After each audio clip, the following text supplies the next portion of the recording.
নমস্কার, আমার politics topic চ্যানেলে সবাইকে স্বাগত জানাই এবং আপনাদেরকে ধন্যবাদ জানাই যে আপনারা আমাকে দীর্ঘদিন ধরে সমর্থন করে আমার অনুষ্ঠান দেখছেন এবং আপনাদের মতামত জানাচ্ছেন। এর জন্য অসংখ্য অসংখ্য ধন্যবাদ। তাই আজকেরও বলি, এই সমীক্ষার রেজাল্ট শোনার আগে আপনাদের কাছে একটাই বিনীত অনুরোধ রাখবো যে যদি আমার অনুষ্ঠান ভালো লাগে, যদি আমাকে পছন্দ হয়, তাহলে আমার কথাবার্তা যদি আপনাদের ভালো লাগে, তাহলে আমার চ্যানেলটিকে সাবস্ক্রাইব করে অতি অবশ্য আমার পাশে থাকবেন এবং আমাকে সহযোগিতা করবেন। ধন্যবাদ। যাই হোক, এবার যে জেলাটি নিয়ে সমীক্ষা করতে এসেছি, এর আগেও আমি কয়েকটি জেলা নিয়ে সমীক্ষা করেছি, সেগুলো দিয়েছি, তার একটা ভালো রেসপন্স এসছে। আপনাদের মাধ্যমে তার অনেক কমেন্টও পেয়েছি। আপনারা আপনাদের মতন মতামত জানিয়েছেন। আমি আমার ওপিনিয়ন পোল বলুন, সমীক্ষা বলুন, আপনাদের সামনে তুলে ধরেছি। দেখুন, ঘরে বসে চার দেওয়ালে ওই গল্প শুনে, কারো মুখের কথা শুনে আবেগে এই সমীক্ষা করা না।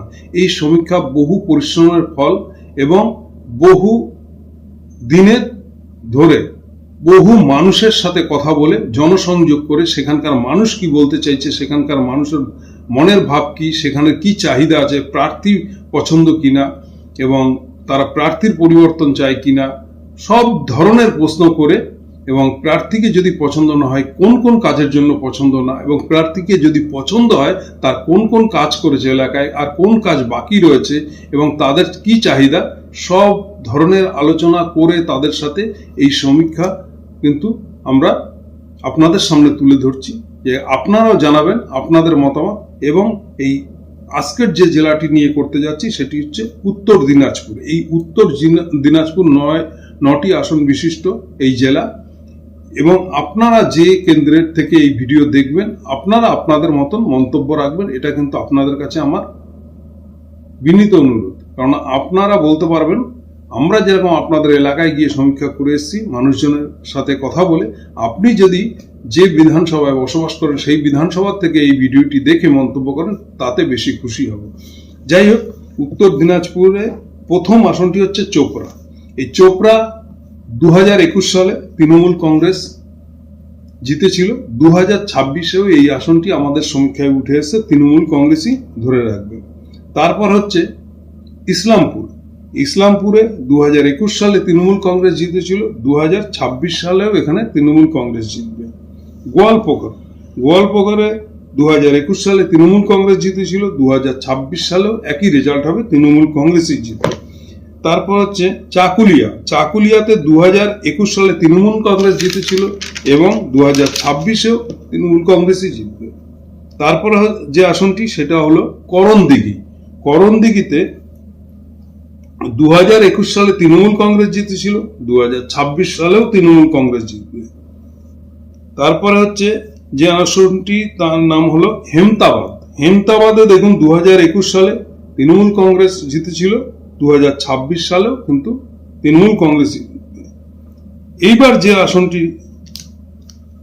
কথা তুলে ধরছি আপনাদের, সেটা হচ্ছে কালিয়াগঞ্জ। এই কালিয়াগঞ্জে কিন্তু লড়াই হবে, একটু টাফ লড়াই হবে। 2021 সালে এখানে বিজেপি জিতেছিল, 2026 সালেও তারাই শেষ হাসিটা আসবে, এখানে বিজেপি জিতবে। রায়গঞ্জ আসনটিতে 2021 সালে বিজেপি জিতেছিল, 2026 সালেও এখানে বিজেপি জিততে চলেছে। তারপরে শেষ যে আসনটি সেটা হলো ইটাহারে 2021 সালে তৃণমূল কংগ্রেস জিতেছিল, 2026 সালেও লড়াই একটু টাফ আছে, কিন্তু হলেও কম মার্জিনে হলেও 2026 সালেও তৃণমূল কংগ্রেসই জিতবে। 2021 সালেও তৃণমূল জিতেছিল, এখানে 2026-এও তৃণমূল কংগ্রেসই জিতবে। তো যাই হোক, এই উত্তর দিনাজপুরের মোট আসন 9টি। 2021 সালে বিজেপি জিতেছিল 2টি, তৃণমূল কংগ্রেস 7টি।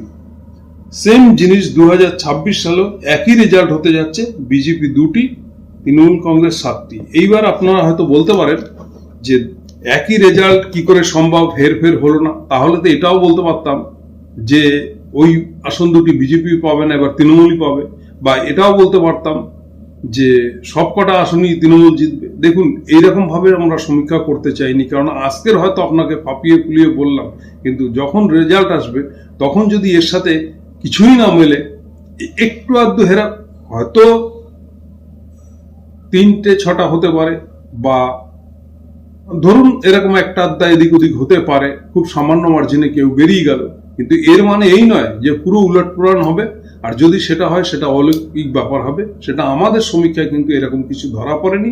প্রত্যেকটি মানুষের সাথে কথা বলে, তাদের মনের ভাষা বুঝে, তাদের চাহিদা, এলাকায় ঘুরে, রাস্তাঘাট দেখে, তাদের কি উন্নয়ন করেছে, কে তার কার কি পারফরমেন্স, সব দেখে বিবেচনা করেই আপনাদের সামনে তুলে ধরেছি।